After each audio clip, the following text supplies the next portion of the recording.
Vamos a la palabra, Éxodo capítulo 19.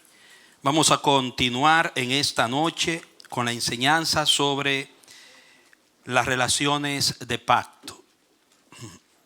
Estamos hablando por el sentir del Señor en esta serie y hemos hablado acerca de cómo el cielo, cuando quiere impactar la tierra, cuando Dios se propone llevar a cabo una poderosa y permanente obra en la tierra, el Señor hace pactos.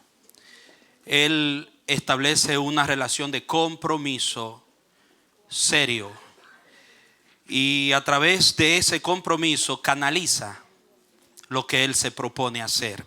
Eso lo vemos en todas las escrituras, en el Antiguo Testamento y en el Nuevo Testamento.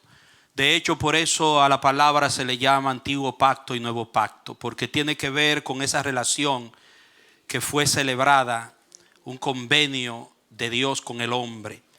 Pero hubieron pactos condicionales y hubieron pactos incondicionales. Como fue el pacto en el Edén, fue condicional, y el pacto con Moisés fue condicional. Todos los demás fueron incondicionales. Por esa razón, cuando Dios quería ejercer misericordia hacia Israel, dice, se acordaba del pacto de Abraham, no del de Moisés, ni el de Adán, ni el de Noé, sino el de Abraham, porque ese fue incondicional. Denle un aplauso al que reina. Bendito sea su nombre. Alabado sea su nombre. Claro está que todo pacto incondicional revelaba el pacto eterno en Cristo Jesús. Que luego el nuevo pacto en Cristo selló todo y ahí se encerró todo. Y nosotros estamos en ese, en el nuevo pacto, en el pacto eterno, en el sándwich de Dios. Yo en ti, tú en mí y ellos en nosotros. Elévele otro aplauso al Señor. Eso es glorioso, hermano. Alabado sea su nombre. Muy bien, hoy yo quiero continuar hablando de la relación del sacerdocio, el compromiso del sacerdocio, el pacto del sacerdocio. Ya hablamos del pacto con el libro, lo que es la palabra, nuestra relación con la Biblia, con las Sagradas Escrituras, y vamos a continuar hablando, como empezamos la última vez que me dio el Señor la oportunidad de ministrarle la palabra. Hablamos acerca del pacto del sacerdocio y yo quiero continuar. Cerré la predicación última expresando algo, y es que nosotros vemos en el Antiguo Testamento que el pueblo sacerdotal le servía a Dios en el celo de Leví, pero la iglesia ejerce su sacerdocio en el celo de Jesús, en el celo de Cristo, ya no el de Leví. Y sobre eso yo quiero continuar en esta noche. Quiero hablar del celo de Leví al celo de Jesús. Porque es necesario el celo y vamos a ver por qué. Tiene que haber un celo, tiene que haber un sentimiento de Dios en nosotros.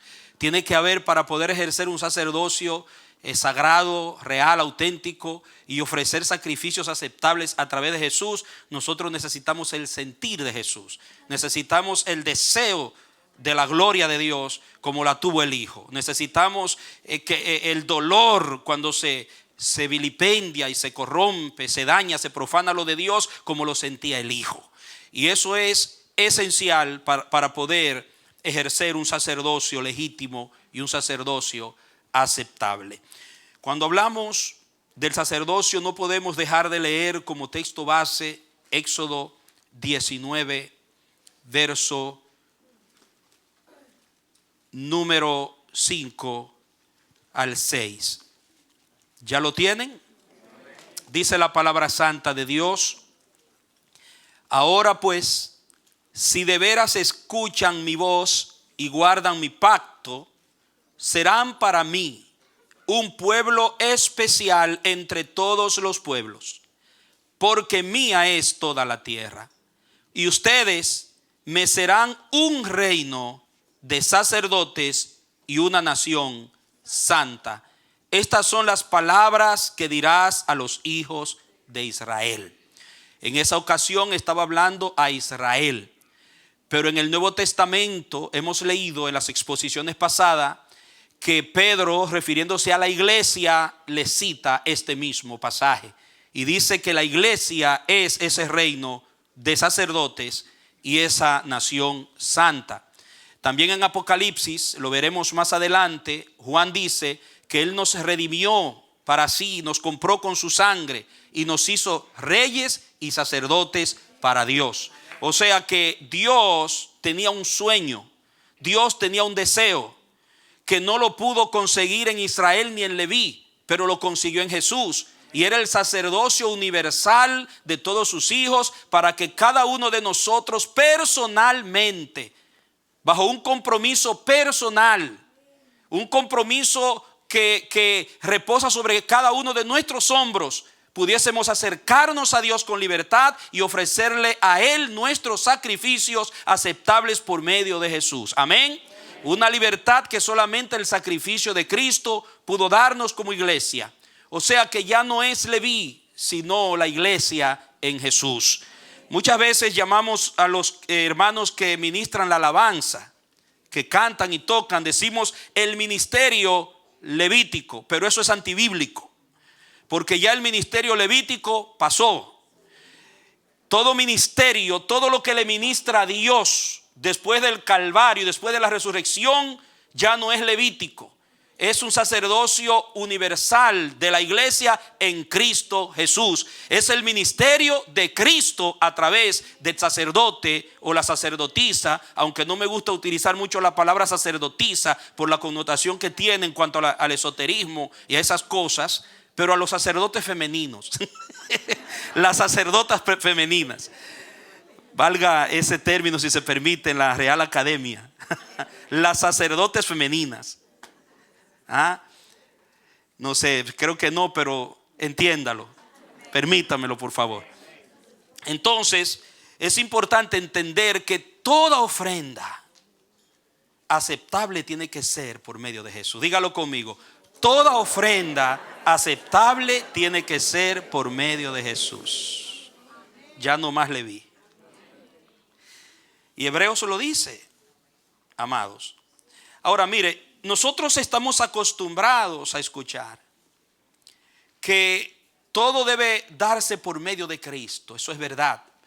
Pero vamos a ver hoy que no es suficiente con hacer las cosas por medio de Jesús, sino que hay que hacerla en el celo y en el sentir de Jesús para que sean aceptables.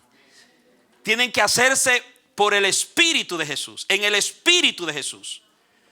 No es simplemente un nombre que suena en nuestra boca o un ritual de decir en el nombre de Jesús. Te bendigo en el nombre de Jesús.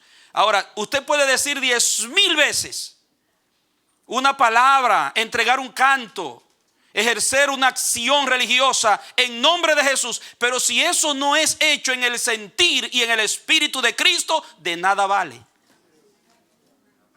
De nada vale. Por eso vamos a ver que Dios, con el sacerdocio, con el compromiso del sacerdocio, dio un celo. No se puede ser sacerdote sin tener el celo.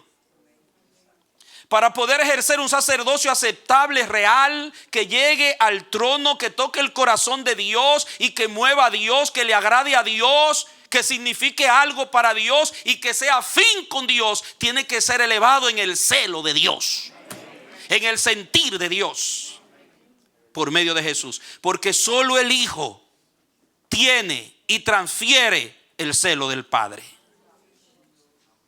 Leví no lo pudo hacer. Amados míos, cuando hablamos de un pacto, de una relación de pacto, en el reino de Dios, en la vida del reino, es importante recordar, puntualizar, que esto se trata de una naturaleza de compromiso. Oiga bien, estamos hablando de una naturaleza de compromiso de nivel cielo, celestial, de arriba, del espíritu, sobrenatural, no terrenal. No se gesta ni nace en sentimientos ni ningún tipo de ideología humano, ni en ninguna acción humana. Estamos hablando de una relación que se gesta en el Espíritu de Dios, que se gesta en el cielo y es llevada a la tierra a nosotros. No es cualquier naturaleza de relación, la relación de pacto en el reino de Dios, en la vida del reino. Estamos hablando de una naturaleza de compromiso que es personal. Yo no puedo poner mi compromiso con Dios sobre hombros ajenos. Yo necesito entender que cuando yo confesé con mi boca y desde mi corazón, eso ocupó mis hombros, no los hombros de Santiago. Muchas veces nosotros cometemos el error de pensar, y es muy fácil que eso suceda. En casos, por ejemplo, del pacto de matrimonio, que un hombre y una mujer como adultos se enlazan, se unen en una promesa, en un altar, donde cada quien de forma voluntaria decidió unirse el uno al otro y proferir, confesar un compromiso con su boca. Pero cuando se complican las situaciones, resulta que nos olvidamos, queremos quitarnos de encima de nuestros hombros el compromiso de nuestra boca y de nuestro corazón y ponerlo sobre otros. No se puede imaginar usted que hay matrimonios que van a una consejería pastoral esperando recibir un consejo del pastor para divorciarse. Pero un pastor espiritual, un pastor que es sabio, un pastor que aconseja en el espíritu, jamás le va a aconsejar a nadie que se divorcie. Esa es una decisión suya. Ustedes como adultos tienen que tomar esa decisión. No se la pueden poner encima de los hombros a un pastor, ni a nadie, ni a la suegra, ni al suegro, ni al hermano, ni a la hermana, ni al amigo. Si usted se quiere divorciar y entiende que tiene que divorciarse, aunque la Biblia dice que Dios aborrece el divorcio, tome usted su decisión, porque quien juró en el altar fue usted. La responsabilidad está sobre sus hombros, no sobre los míos, no sobre el pastor, no sobre la suegra, ni el suegro, ni sobre el hermano, ni sobre el vecino. Y lo mismo sucede en su relación con Dios. Mi relación con Cristo no depende de lo que haga el hermano, lo que deje de hacer. No depende de cuánto cambio sea la circunstancia. Mi relación con Dios está sobre mis hombros. Pablo dijo: el Señor pedirá cuenta a cada quien de sí mismo, porque tu confesión ocupó tus hombros, no los hombros del otro. Y es importante que la iglesia entienda esto. Es importante que como creyentes, como hombres de Dios, mujeres de Dios, de una vez por todas entendamos la responsabilidad que reviste una relación de pacto, las relaciones en el reino. De que mi confesión verbal y desde mi corazón ocuparon mis hombros. Y esa es una responsabilidad que yo llevaré por la eternidad. Y que yo un día tendré que darle cuenta a Dios. Amén, hermanos. Denle un aplauso al que reina. Oh, gloria a su nombre. Eso es lo que nos referimos cuando hablamos de pacto. Es una relación permanente, invariable, inquebrantable. No son relaciones líquidas las del reino. No son relaciones como la neblina que se evapora cuando el sol abrasador alumbra. Son relaciones firmes, permanentes, invariables, inquebrantables. Aleluya. Por eso dice el Salmo que el que habita en el monte de Jehová y aquel con quien Dios se deleita en comunión, una de las cualidades es que aún jurando en daño suyo, no por eso cambia. Cuando juró, cuando habló, cuando se comprometió, cuando confesó, aunque vengan vientos y mareas, aunque las circunstancias se volteen, su sí sigue siendo sí y su no sigue siendo no, como lo dijo el maestro, porque ha entendido que todo lo que más de eso del maligno procede. Dios ama un corazón fiel.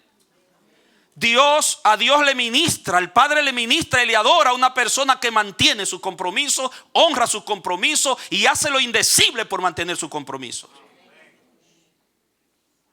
Aunque, como dice el Salmo, aunque eso se pueda voltear en daño suyo. Y a eso nos referimos cuando hablamos de lo que es una relación de pacto. Las obras poderosas de Dios en la tierra se gestan, la maquinaria del reino de Dios avanza hacia adelante, es por medio de relaciones sólidas, firmes, compromiso. Diga compromiso. Porque donde quiere hacer un surco, para sembrar una semilla y cosechar los frutos del reino, primero da un arado. Recuerden esa palabra. Y el que pone la mano al arado y mira hacia atrás no es apto. Cuando Dios te da el arado, te está hablando de un compromiso y tu mirada tiene que ser hacia adelante, hasta el final. Y el surco tiene que ir derecho. Y lamentablemente hay mucha falta de eso. Muchos arados que están torcidos. Al hablar del sacerdocio, como Dios dice, me seréis un reino de sacerdotes. Era lo que Dios aspiraba, un reino de sacerdotes. Y yo creo que cuando Dios crea el mundo y forma a Adán y dice voy a hacerlo a mi imagen y a mi semejanza, era porque Dios quería un hombre que sintiera como él, que tuviera el celo de él, que le sirviera por un sentir, por una afinidad, que fuese capaz de valorar, darle el lugar, el valor, la calidad que tiene lo de Dios y que tiene Dios. Pero eso se dañó. Pero yo veo una gran diferencia entre la creación del hombre con el fin de que fuese un sacerdote que representara a toda una generación futura como fue Adán. Dios quiso ese sacerdocio en Adán.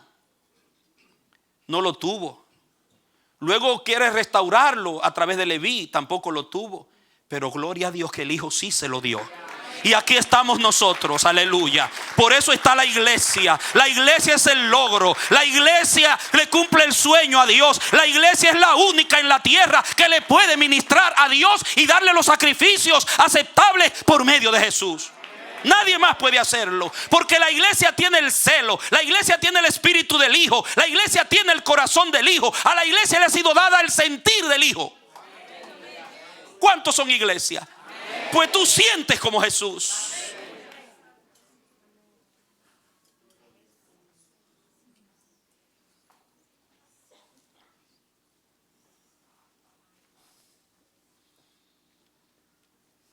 Los ángeles no pueden tener ese privilegio. Ellos adoran, cantan, están al servicio de los santos, son espíritus ministradores, pero Dios los creó uno por uno. De ningún ángel no se registra en la revelación que Dios dijo cuando creó un ángel, sea a mi imagen y a mi semejanza. Pero a ti sí, amado. Porque Él soñó con un ser que lo adorara por amor, que lo adorara con el celo, que lo adorara con un fuego interno, que lo adorara sintiendo lo que está haciendo, que le doliera lo que a Él le duele. Los ángeles no pueden hacer eso. Un ángel sirve a Dios porque tiene miedo, porque le teme, para que Dios no haga con ellos lo que hizo con los demonios, a los que convirtió en demonios. Los que se convirtieron en demonios están obligados, porque saben que si dejan de adorar a Dios y desobedecen, van a correr el mismo destino que Satanás y sus demonios. Pero nosotros no. Nosotros hemos sido creados y redimidos, y hemos sido nacidos, renacidos para recibir la naturaleza del Padre, para que podamos adorarlo y servirle y darle sacrificio por amor, darle sacrificio como hijo, darle un sacrificio de honra, porque sentimos como Él siente.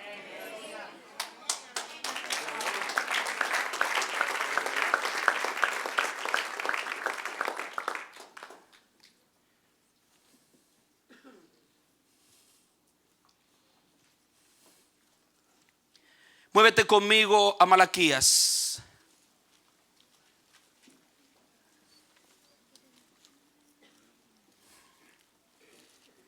Capítulo 2. Verso 1 en adelante dice. Malaquías 2, 1 en adelante. Ahora pues, oh sacerdote, diga yo, ese soy yo. Oh sacerdotes, para ustedes es esta advertencia. 2 puntos. ¿Para quiénes? Para mí, diga para mí, diga para mí. Porque eres sacerdote. En la dimensión del nuevo pacto en Jesús, nos hizo reyes y sacerdotes. La advertencia es para vosotros. Y dice, si no escuchan y no toman, dice la versión mía, quiero que me la vayan poniendo en la Reina Valera del 60, porque quiero leerla en la del 60 para que noten algo. Si no escuchan y no toman a pecho el honrar mi nombre, enviaré la maldición sobre ustedes y maldeciré sus bendiciones, ha dicho el Señor de los ejércitos.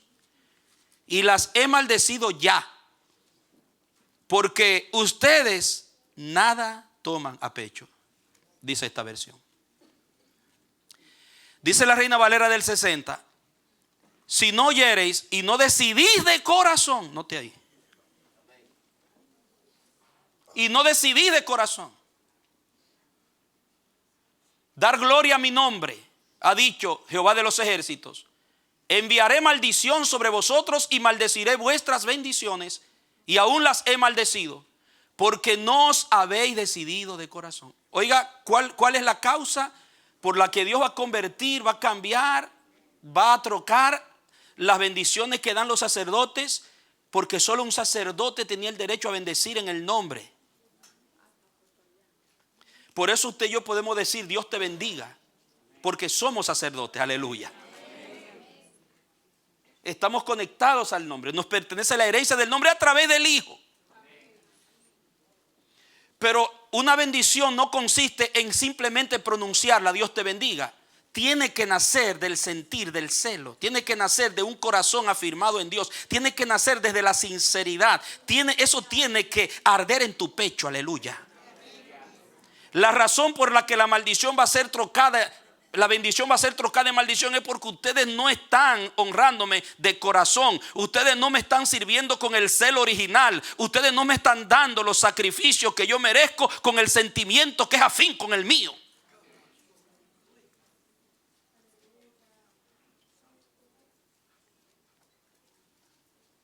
Lo están haciendo en otro sentir. Entonces la Reina Valera del 60 dice, si no deciden de corazón. La Reina Valera revisada, actualizada, que es la que yo tengo, dice, no toman a pecho. La Biblia de las Américas dice, decidir de corazón también. La Reina Valera Gómez dice, si no pusiereis en vuestro corazón. La versión Reina Valera Gómez. En el original hebreo la palabra es si no ponen. Y la palabra poner allí es si ustedes no afirman como una estaca, si ustedes no ponen como un sello en su corazón el honrarme con un sentimiento genuino y con un celo y con el fuego, con el celo y la dedicación que eso merece. Hay otra versión, la Reina Valera Corriente dice, se proponen del corazón. Dios habla hoy, dice, deben tomar en serio. Dice, Dios habla hoy. Deben tomar en serio. Y la Nueva Biblia Viviente, me gusta esto, dice, si no le dan la importancia. Diga conmigo, todo eso tiene que ver con el celo. Está hablando del celo. Habían perdido el celo. Se había ido el sentir. Estaban sirviéndole a Dios sin el sentir de Dios. Estaban haciendo las cosas mecánicamente, ritualmente, vacía, insípida. Amados, no le estaban poniendo el corazón, no le estaban poniendo el pecho. Y es imposible. Es imposible poderle dar al Señor un sacrificio aceptable si no hay pecho, si no hay un sentir genuino, si no hay el celo. No es que yo hago, sino ¿qué siento cuando lo hago? ¿Y cuál es el sentir y la motivación que me lleva a hacerlo? ¿Cuán importante es eso?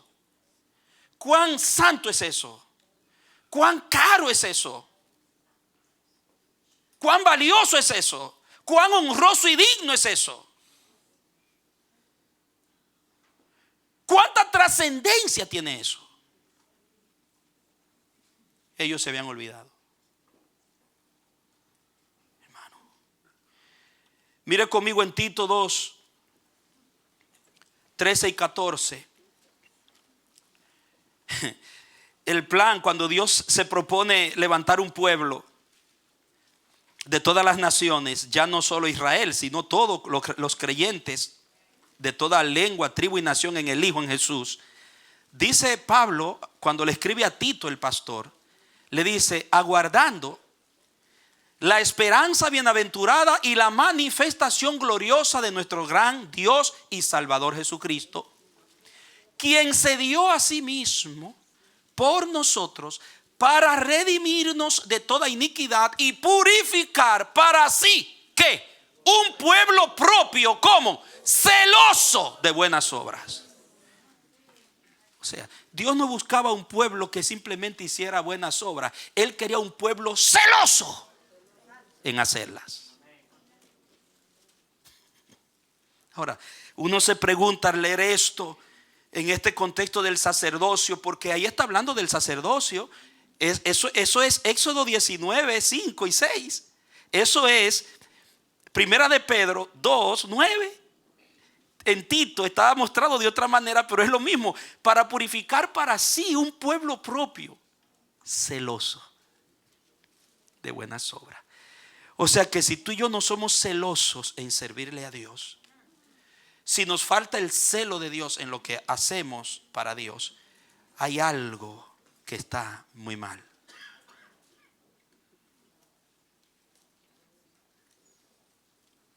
No es hacer obras por hacer, es hacerla en el celo de Cristo. Y ahí es que Dios nos quiere llevar. Ahí es donde nos está llevando cada día, a ser más celosos.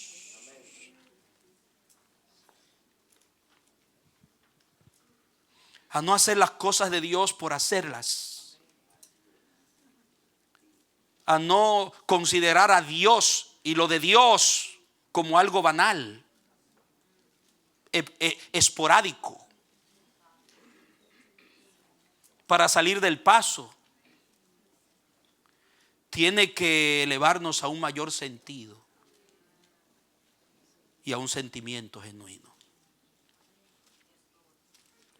Porque todo sacrificio aceptable tiene que gestarse en el celo de Cristo.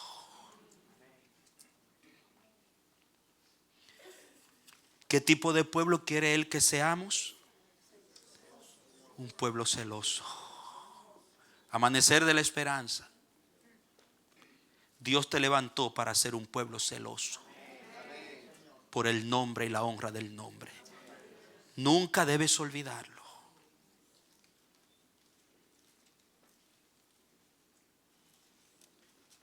Y donde quiera que haya una iglesia congregada en el nombre de Jesús para darle culto a Dios y levantar un altar para Dios, Dios espera que ese pueblo sea un pueblo celoso de buenas obras.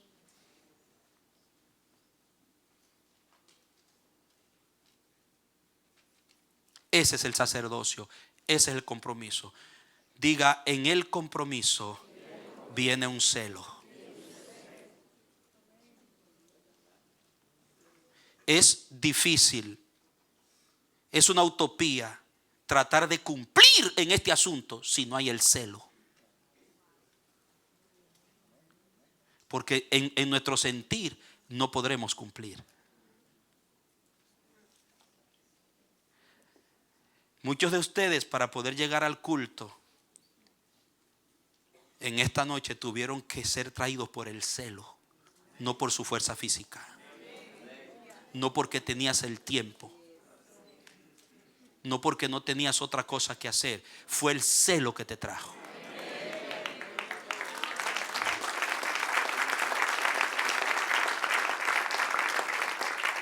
Muchos de ustedes le están sirviendo a Dios y no han tirado la toalla por el celo. Porque cuando falta lo humano, cuando se aminora lo humano, cuando falla lo humano, es el celo que nos sostiene.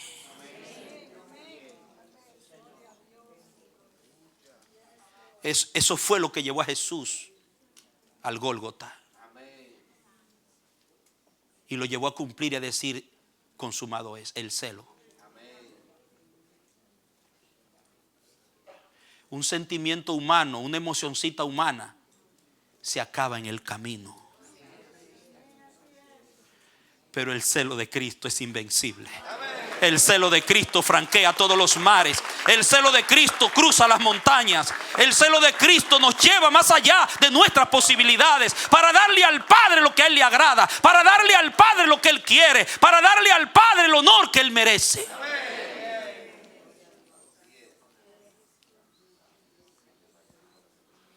Por eso esto no es un asunto de escribir tu nombre en la nómina de la iglesia. Esto no es un asunto de ocupar una silla dentro de un templo. Esto es un asunto de nacer de nuevo. Esto es un asunto de ser engendrado por el Espíritu del Padre, porque ese celo es de ahí que viene.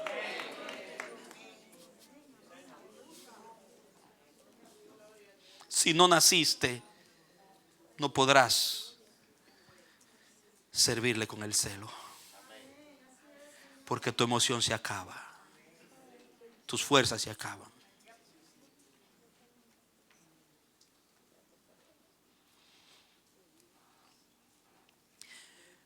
Relacionarse con Dios y servir a Dios siempre, diga siempre, estuvo relacionado con el celo en las Escrituras. Relacionarse con Dios y servirle a Dios siempre, desde el primer texto del Génesis hasta el último de Apocalipsis, estuvo relacionado con el celo de Dios. Nunca se le dio a Dios un servicio aceptable, trascendente, que impactara en el cielo sin celo.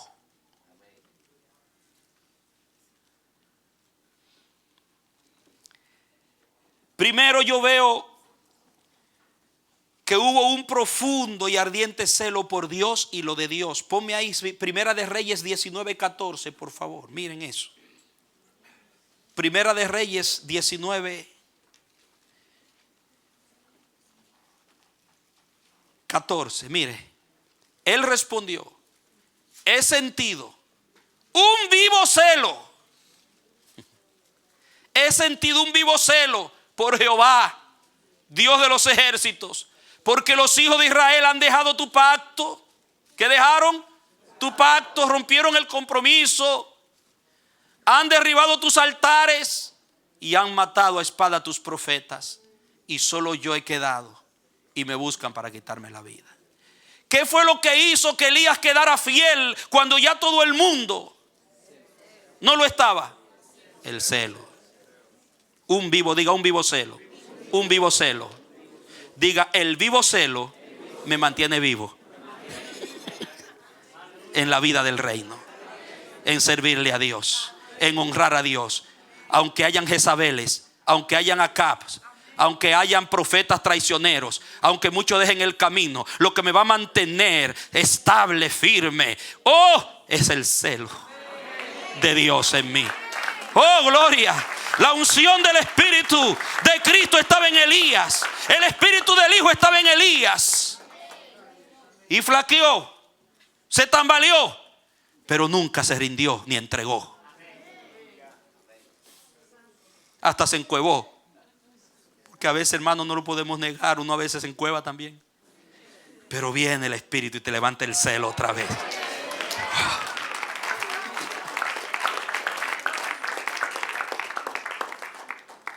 Eso fue lo que sostuvo a Elías, ese vivo celo. Diga celo por Dios y lo de Dios. Celo por la palabra.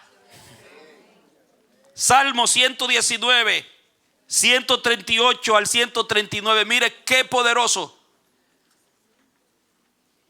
Salmo 119, 138 y 139 dice: tus testimonios que has recomendado son rectos y muy fieles. Mi celo me ha consumido porque mis enemigos se olvidaron de tus palabras. Me duele, Señor, ver cómo mis enemigos se olvidan de tu palabra. Yo pregunto, ¿nos duele cuando vemos que la gente desdeña, vilipendia, desvalora la palabra de Dios, pisotea los estándares de Dios, viven de espaldas a los estándares de Dios, se burlan de los... ¿A ti te duele? Si te duele de verdad, es porque tú eres hijo, es porque eres hija, es porque eres sacerdote.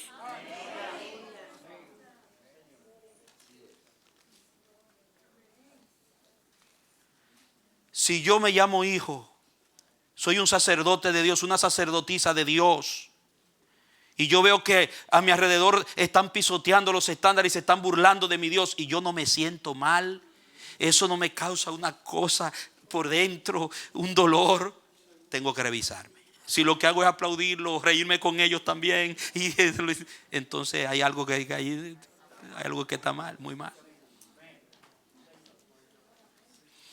Y es lo que vemos hoy en muchos sectores de la iglesia, del pueblo que fue redimido para ser un pueblo celoso de buenas obras. Que hay sectores de la iglesia que se están dando caderitas con el mundo y están aplaudiendo al mundo, están recibiendo premios del mundo, Grammy del mundo, se están metiendo a recibir los aplausos del mundo y están bailando y gozando con el mundo. Eso no son ningunos sacerdotes, hermano. Ahí no hay celo, ahí no hay sentimiento. Es ahí donde está el asunto. Yo no vi en Cristo. Cristo comía con los publicanos, con los pecadores, y se metía con todos, pero Jesucristo los influenciaba. Jesucristo le metía el fuego de Dios. Jesucristo le hablaba la palabra. Jesucristo se lo ganaba a ellos. No les recibía aplauso, ni Grammy, ni premio, ni nada. Jesucristo lo traía al reino. Nunca eran los mismos cuando Cristo comía con ellos. No quedaban iguales. Pero hoy, ¿qué es lo que pasa? Que los que no son cambian a los que son.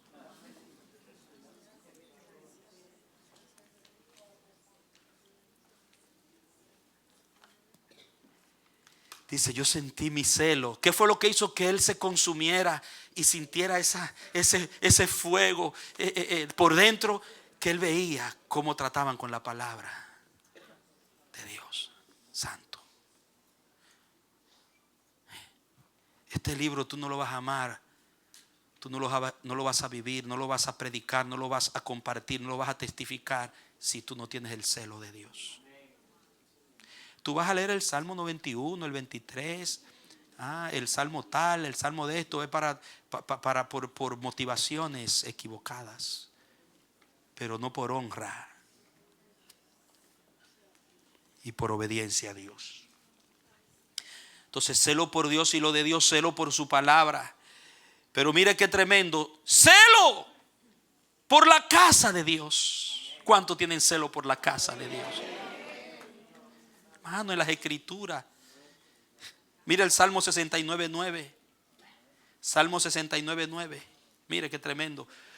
Porque me consumió el celo de tu casa, y los denuestos de los que te vituperaban cayeron sobre mí. En la versión mía dice, en ese Salmo 69, manténlo ahí, dice el verso 9. Yo te voy a leer desde el 7. Dice, por tu causa he sufrido afrenta, confusión ha cubierto mi cara. He venido a ser extraño a mis hermanos y extranjero para los hijos de mi madre. Pues el celo por tu casa me ha consumido, y las afrentas de los que te afrentan han caído sobre mí. Me afligí a mí mismo con ayuno. También esto me ha servido de afrenta. Y dice que se puso cilicio, se metió en luto. Mire cómo afectó el celo por la casa de Dios al salmista David, amado. Para usted poder verdaderamente elevarle a Dios el culto, el servicio, la rendición en su casa que Dios merece, usted necesita tener el celo por su casa. Ahora, usted tiene que ser parte de esa familia para celar la casa. Yo no celo la casa del vecino como celaría la propia mía. Un hijo no va a celar la casa del vecino como cela los asuntos de su propia casa, de su casa paterna. La idea aquí es que usted tiene que ser parte, tener el espíritu del padre de esa casa para usted cuidarle la casa y celar las cosas de la casa.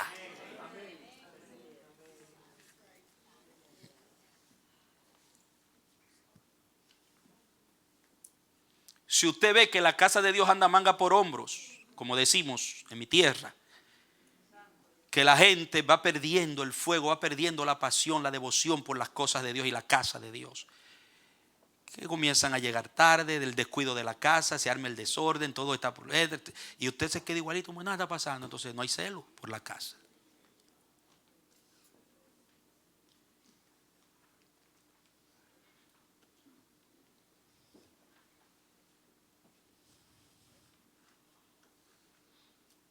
Porque la Biblia habla, y eso necesitaríamos, mire, para hablar de eso, del orden de la casa de Dios, lo que es la casa de Dios. Eso es, mire. Y hoy en día se tratan las cosas de Dios y la casa de Dios ya no es de Dios, hermano. Los hombres se han adueñado de la casa de Dios. Las casas de Dios son lugares que están dominadas por intereses mezquinos, de pseudos ministros, de un falso sacerdocio. O sea, lo mismo que pasó con el templo en Jerusalén, con los sumos sacerdotes y la familia de Anás y de Caifás, que se adueñaron de los negocios del templo y convirtieron el culto en un mercado a beneficio de la familia sacerdotal. Que Cristo, cuando vino, usó este mismo versículo, fue usado en Juan capítulo 2 verso 17, donde dice que cuando Jesucristo tejió el látigo y se metió y volteó las mesas de los cambistas y abrió las jaulas y salieron las palomas volando y sacó los animales y le dijo: ustedes son unos ladrones, dice, han convertido la casa de Dios en una cueva de ladrones, cuando debe ser llamada casa de oración. Y en el contexto dice que los discípulos, al ver lo que hizo Jesús y ver el celo con el que actuó Jesús, dice, se acordaron de lo que decía el Salmo 69:9: el celo de tu casa me consume. Y me imagino que se decían una vez: mira, eso es lo que dice el Salmo, mira. O sea, el celo del Hijo Jesucristo, cuando pasaba por el templo, cuando veía lo que estaba pasando allí, se sentía mal, le dolía. Y alguien que era manso y humilde de corazón, porque así era Jesús, tejió un látigo. No le cayó a latigazo a la gente, aunque lo merecían, pero no le cayó a latigazos a ellos, sino que simplemente trató de arreglar el desorden y dar un mensaje. Un mensaje. Hoy en día la iglesia la tiene, mire. Hay cristianos que ellos no le duele llegar tarde a un culto a la hora que sea, no le duele sin justificación. Porque algunos por ahí, 2 o 3, pueden tener una justificación válida por causa de trabajo, etcétera, etcétera. Un trancón en el camino, se le pinchó una goma, pero que todos los días se tranque y todos los días se pinche la goma y cada culto se da lo mismo.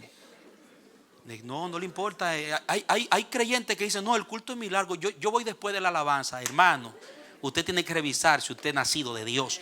Porque cuando usted trata un culto a Dios y dice: no, pártemelo por la mitad, porque yo voy después de tal, usted está actuando como que el culto es para usted, no es para Dios. Usted tiene que entender de qué se trata esto. Y oiga, y esta casa, el Amanecer de la Esperanza, no fue formado para esos asuntos y esos predios. Nosotros somos una casa que hemos entendido el valor de un culto a Dios y del orden en la casa de Dios, que la casa es de Dios. Por eso todo el orden y la gloria en la casa, y el culto en la casa, el servicio en la casa, y todo lo que se hace en esta casa es para la honra del nombre, y tiene que ser para la dignidad del nombre de Dios.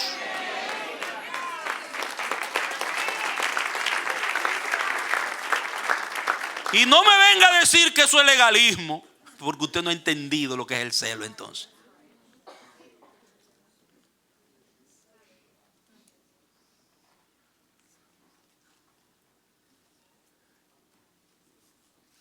Si necesitamos 70 semanas de humillación para entender y el Señor volvernos al celo, que Él lo haga. Que Él lo haga.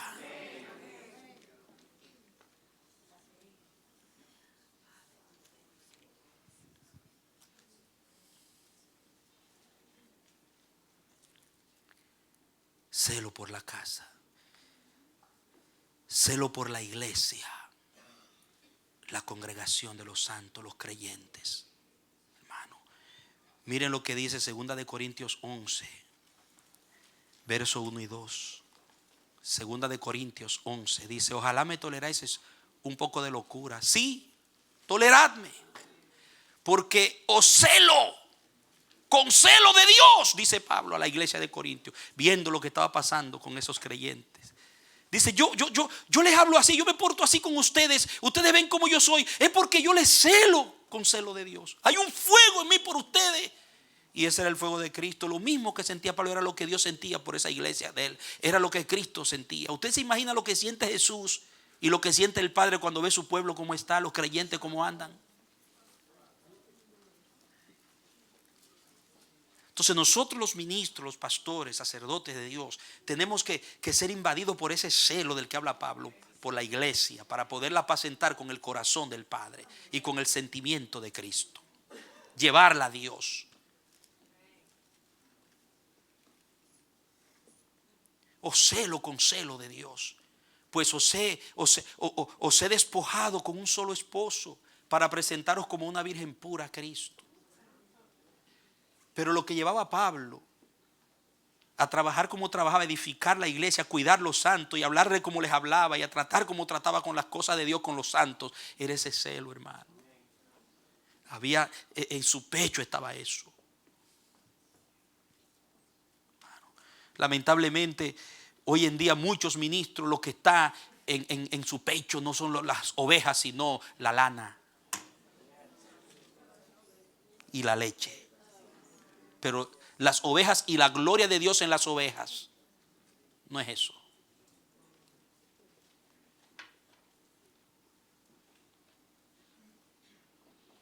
Entonces, celo por Dios y lo de Dios, celo por la palabra de Dios, celo por la casa de Dios, celo por la iglesia. Pablo dice: lo que sobre mí se agolpa cada día.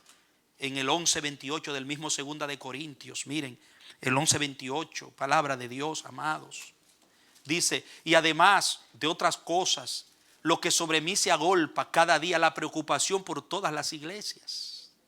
Pablo decía que él tenía como una carga que se agolpaba, que cada día encima de la carga se le ponía más carga, porque él estaba preocupado por las iglesias, orando, batallando. Le apelaba. ¿Por qué? Porque en el cielo, en el corazón del Padre, en el corazón del Hijo que la compró con su propia sangre, había un sentir por la iglesia. Hay una carga en Cristo por su iglesia. Y Él tiene que ponerle en los mayordomos de la iglesia en la tierra. Nosotros los ministros, nosotros los pastores, nosotros los ancianos, nosotros los diáconos, los que servimos, tenemos que tener esa preocupación del Espíritu.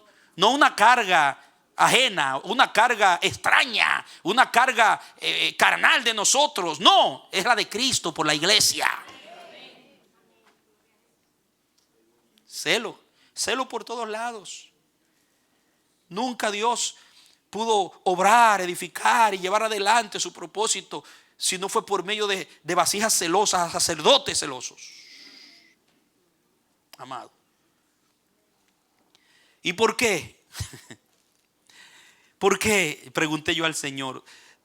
Tú eres un Dios del celo. ¿Por qué tú quieres que todo sea con celo? ¿Por qué quieres que lo que se haga de sentimiento, de devoción, de fuego profundo? Y mire lo que dónde me llevó el Espíritu. A Zacarías 8. Verso 1 y 2. Mire, Zacarías 8. Mantenga el enfoque. No deje que nada te distraiga. Que vamos a llegar en este momento a un clima importante. Amado. Dice: vino a mí palabra de Jehová de los ejércitos, diciendo: así ha dicho Jehová de los ejércitos, celé a Sión. Celé a Sión con gran celo y con gran ira la celé. Oiga, Dios no tiene una relación con su pueblo fría, indolente. Dios no es un Dios de una relación tibia, pasiva. No, la relación de Dios con su pueblo es caliente, es celosa, es fervorosa. Dios le da a su pueblo la importancia que tiene. Cuando Él dice: yo celé a Sión con gran ira, porque la ira vino por ver lo que habían hecho con Sión, por ver en la condición que estaba Sión. Ese fuego llevó a Jehová a actuar, hermano. La celé a Sión. Sí, entonces Dios es un Dios que su espíritu es celoso. Dios pone el corazón en lo que hace con su iglesia. Dios pone el corazón. Dios pone toda su devoción. Todo lo que Él es lo pone en lo que hace para ti. Dale un aplauso al Padre de la gloria.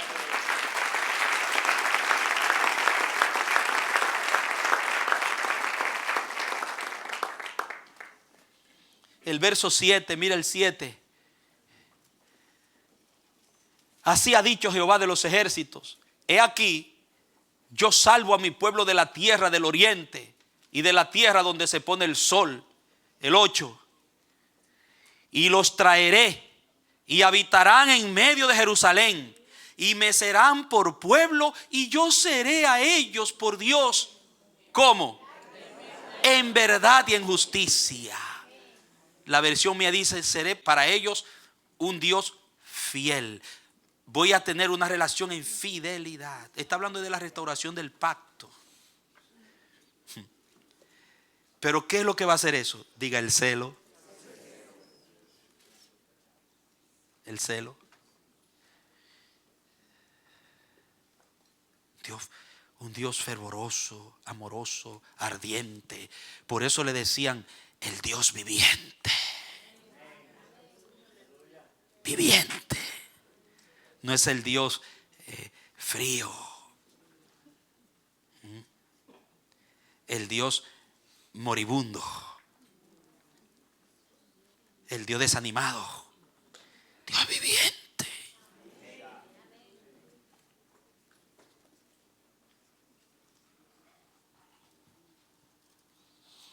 Santiago 4:5.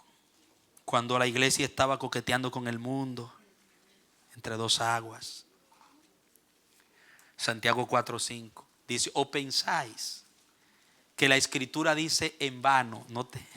Ustedes piensan que la escritura dice en vano. El espíritu que Él ha hecho morar en nosotros, ¿qué hace? Nos anhela como celosamente. ¿Cómo te anhela Dios? No es un amor frío, tibio, pasivo. Celosamente. Entonces usted entiende por qué todo el que le sirve a Dios, todo sacerdote que le da sacrificio a Dios, todo el que se acerca a Dios, tiene que hacerlo en ese celo. Porque en el Hijo, cuando te hace nacer de nuevo, te da el celo. Para que así como Él, de Él para ti viene fuego, de ti para Él siempre haya fuego. Dale un aplauso al que reina. ¡Oh! ¡Aleluya! Así como todo te lo da con fuego, con ardor, con pasión, todo te lo ofrece con pasión, así tú también. Dios a todo le pone el pecho, así tú le pongas pecho.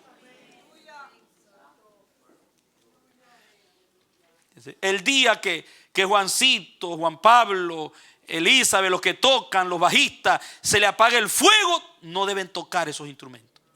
El día que los cantores se le apaga el fuego y el celo, no hacen nada aquí arriba, ni en ningún sitio. Porque de ahí que tiene que salir todo. Es del fuego, es del celo. Es del celo. El día que nosotros dejemos de servirle a Dios en los aspectos, campos, jurisdicciones donde Él nos ha dado a servirle, tú no tienes que, para servirle, que ser nombrado como pastor o como diácono, como esto. Tú ya eres un sacerdote desde que naciste de Cristo, y donde quiera que tú estás sirviéndole. Tienes que hacerlo con fuego, con celo, con ardor, con devoción, con pasión. Y el día que se te esté apagando la pasión, dobla tu rodilla y llora, gime. Dile a Cristo: oh, infúndeme, impárteme fuego porque me estoy apagando.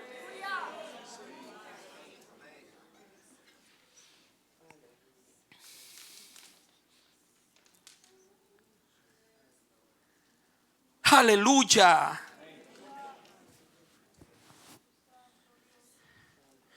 La palabra celo en hebreo es la palabra lev, que significa un alma ardorosa, un ánimo vivo, un ardor como el fuego, un deseo vivo, acción vibrante.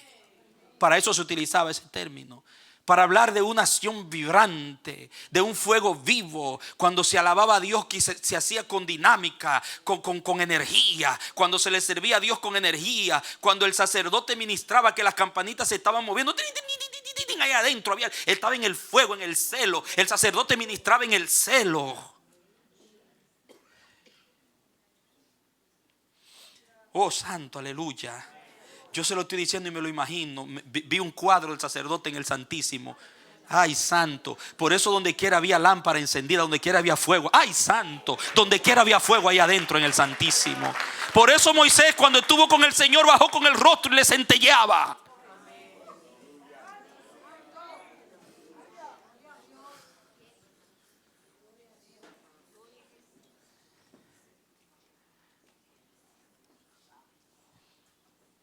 En el griego la palabra es celo, asimismo, y viene de una raíz que es theo, que significa estar caliente, ferviente, hirviente, ser fervoroso. Es la palabra que se utiliza en Romanos 12:11 cuando dicen: lo que requiere diligencia, no perezoso, sino ferviente en espíritu. Eso significa, un perezoso es un frío, un lento, un pasivo. Y dice Pablo, para servirle a Dios no se requieren gente lenta, fría, pasiva, sino gente que sirve en el celo, que sirve en el fuego de Dios.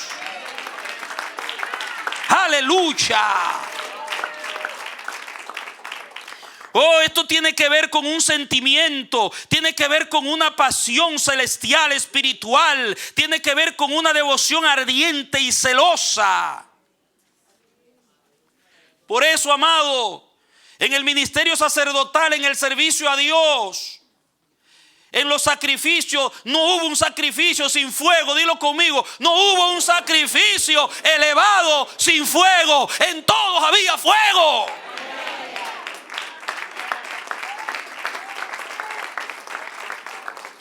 Fuego por todos los lados, hermano.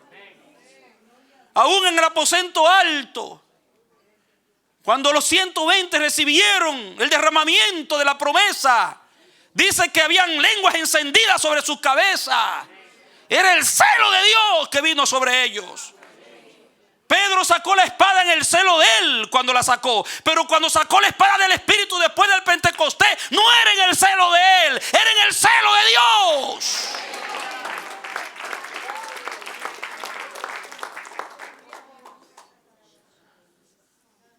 Nunca fueron los mismos después del fuego. Él los bautizará con Espíritu Santo y fuego. Entonces, ese fuego tiene que ver con el celo. Que se vaya la frialdad, que se vaya la indiferencia, que se vaya la tibieza, que se vaya el pasivismo. Hay que poner el pecho o dejar esto.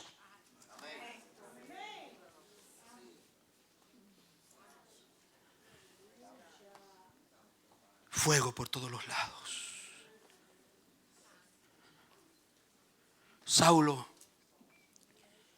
oh aleluya, siento la presencia de Dios santo.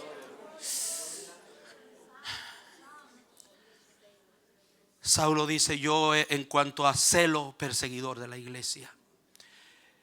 Él trajo desde el vientre trajo ese fuego. Me imagino a Saulito desde niño, era inquieto, era vibrante, era un muchacho hiperactivo. O sea que si tu niña es hiperactivo, no vea la parte negativa, ve la parte positiva. Ese celo, ese fuego, esa actividad, Dios, tómala y úsala y úngela para tu gloria.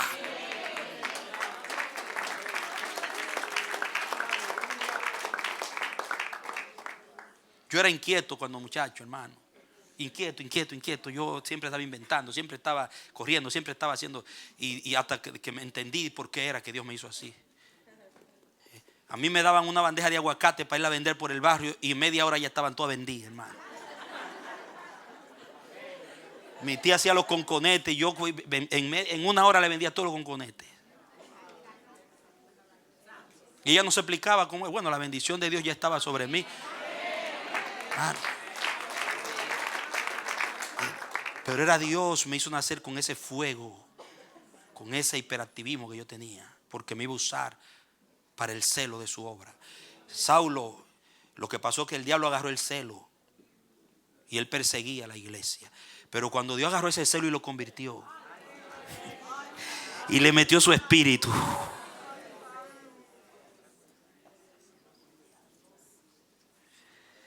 fue más fervoroso todavía.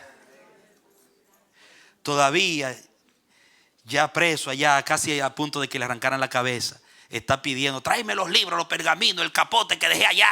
¿Usted se imagina eso, hermano? Seguía devorando, seguía leyendo, seguía estudiando, seguía predicando. Yo creo que cuando la cabeza se la mocharon, cayó y la cabeza le decía: conviértete a Cristo. En el piso la cabeza de Pablo. Del fuego de Dios. Dar un aplauso al que reina que había en él.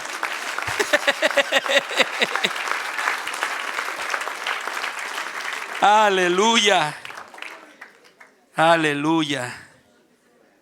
Él mismo lo dice: yo por mi celo era celoso, iba persiguiendo y me metía por todos los sitios arrastrando a los cristianos y obligándolos a blasfemar. Ay, pero cuando el Señor agarró a Pablito, man. Entonces es importante entender esto, hermano.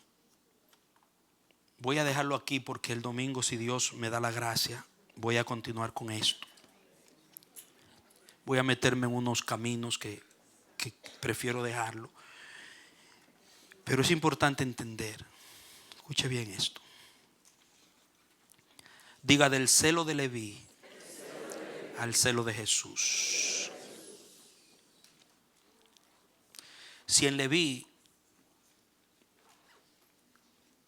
hubo celo por el pacto del sacerdocio, en Jesús hubo más. Si en el sacerdocio, en la casa del sacerdocio, se servían las 24 horas con celo, en la casa que es la iglesia tiene que haber más celo. Pero veremos las diferencias.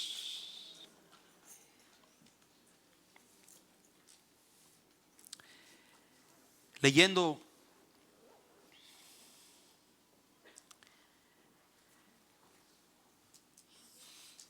en la historia de la iglesia de la prerreforma, leí lo siguiente acerca de Jerónimo Savonarola, un sacerdote que tuvo un encuentro, una experiencia con Dios, con el evangelio. Se convierte y comienza Dios y se apodera de su corazón y se le mete el fuego de Dios a Savonarola. Dice, la decadencia de la iglesia llena de toda clase de vicios y pecados, el lujo y la ostentación de los ricos en contraste con la profunda pobreza de los pobres, le afligían el corazón a Jerónimo Savonarola. Le afligían el corazón. Pasaba mucho tiempo solo en los campos y a orilla del río, meditando y en contemplación en la presencia de Dios, ya cantando, ya llorando, conforme, oiga esto, conforme a los sentimientos que le ardían en el pecho.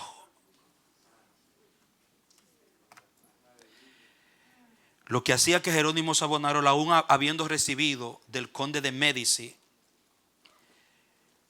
uno de los príncipes de ese tiempo que estaban vendidos y al servicio de la iglesia popular corrompida, le ofrecieron dinero, le ofrecieron puestos, le ofrecieron prestigio, trataron de sobornarlo de todas las maneras, pero el fuego en su pecho, el celo por Dios y lo de Dios era tan grande que no pudieron convencerlo. Y este hombre se dedicó a orar y lloraba. Dice que las escalinatas del altar del templo donde él oraba quedaban empapadas de lágrimas, porque él anhelaba la honra de Dios, que volviera a la restauración. Hermano, ¿qué sentimos? Es mi pregunta. cuando vemos la iglesia en la condición que está? ¿Qué sentimos cuando vemos nuestros familiares que andan descarriados y perdidos a espaldas de Dios? ¿Qué sentimos cuando vemos este mundo, esta sociedad? ¿Qué sentimos cuando vemos cómo se trata lo de Dios y a Dios? ¿Qué sentimos cuando vemos cómo tratan con la palabra de Dios? ¿Qué sentimos cuando vemos cómo pervierten un culto a Dios? ¿Qué sentimos cuando vemos cómo se oferta lo de Dios como cualquier mercancía? ¿Qué sentimos? ¿Qué sentimos? ¿Qué sentimos cuando nos sentimos fríos o tibios? Cuando nuestras oraciones no quieren salir, cuando se nos pasa el tiempo sin la presencia, sin la intimidad. ¿Qué sentimos? ¿Qué sentimos cuando perdemos un culto por una situación que se nos presenta? ¿Qué sentimos? ¿Qué sentimos? Todo eso tiene que ver con el pacto del sacerdocio. Tiene que ver con el compromiso de lo que somos en Cristo Jesús, con el celo de Jesús. Amén. Dios quiere avivar el celo. Pon tu mano en tu corazón, en tu pecho, y pídele a Dios que avive el celo. Oh, que como Pablo le dijo a Timoteo, avive el fuego. Nosotros hoy te pedimos, Padre, avive el fuego. Padre, ayuda a que avivemos el fuego. Padre, sácanos de la tibieza, sácanos de la frialdad, sácanos de la indolencia, de la indulgencia, sácanos de la liviandad, sácanos de la banalidad, sácanos del desprecio a lo eterno, sácanos de las plataformas mundanales y elévanos al celo de lo santo, de lo sagrado, de lo eterno. Elévanos al valor de lo eterno. Elévanos, Señor, al nivel de amar lo que tú amas y de sentir lo que tú sientes. Elévanos al nivel de sentir dolor de lo que te causa dolor. Y de dar valor a lo eterno, de entregarnos con pasión y devoción al sacerdocio eterno que en el Hijo nos has concedido. Te lo rogamos de corazón, pídeselo de corazón. Pídeselo de corazón. Pídele al Padre que no te deje caer en el error de tomar livianamente lo que es tan santo y sagrado. De no ser una vergüenza para el honor de su nombre. Oh Señor, ahora en el nombre de Jesús, Espíritu Santo, desarraiga toda liviandad. Desarraiga, Espíritu Santo, toda banalidad. Oh, todo desprecio, todo menosprecio a la palabra. Se va ahora en el nombre de Jesús. Todo jugueteo con lo sagrado se va. Ahora sale todo espíritu de perversión, todo espíritu inmundo de profanación, todo espíritu inmundo. Se va ahora en el nombre de Jesús. Se va de tu iglesia. Se va del templo que es nuestro cuerpo. Se va de nuestras casas. Sale de nuestras casas todo lo banal, todo lo que te ofende. Sale de nuestra casa, Padre. Se va todo lo malo, todo lo que no es de Dios. Toda frialdad se va. Viene el fuego, viene el fuego, viene el fuego, viene el fuego. Enciende el celo, enciende el celo. Padre, te lo rogamos. Te lo rogamos. Te lo rogamos de corazón. Haz que que le pongamos pecho. Haz que oigamos la palabra del profeta. Ay, que tomemos a pecho lo que nos ha sido concedido, que ni siquiera a los ángeles le fue dado, Señor. El entregarte a ti nuestras ofrendas a través de Jesús es el más alto privilegio. Porque el ministerio y el sacerdocio del Hijo está por encima de los ángeles. Y es lo que nos toca a nosotros, es el ministerio del Hijo, no es de los ángeles. Ayúdanos a valorar lo que nos ha sido concedido. Con palabras como esta entendemos cuando dijo el escritor a los hebreos: ¿cómo escaparemos si descuidamos una salvación tan grande? Ayúdanos, Señor. Levanta un pueblo celoso de buenas obras. Señor, de nosotros una casa celosa de buenas obras. Un pueblo celoso en el celo de Dios de buenas obras. Te lo rogamos en el nombre de Jesús. Provéete de ministros. Celosos de buenas obras. Ministros que ministremos en el celo del príncipe de los pastores. En el nombre de Jesús. Hombres de Dios, mujeres de Dios, que les duela lo sagrado, que les duelan los intereses del cielo y del Padre. En el nombre de Jesús te lo rogamos. Oye nuestra oración, Señor. Y que hoy tomemos la decisión por el Espíritu y por esta palabra, Señor, de avivar el fuego, de sacudirnos. En el nombre de Jesús. Amén. Amén. Y amén.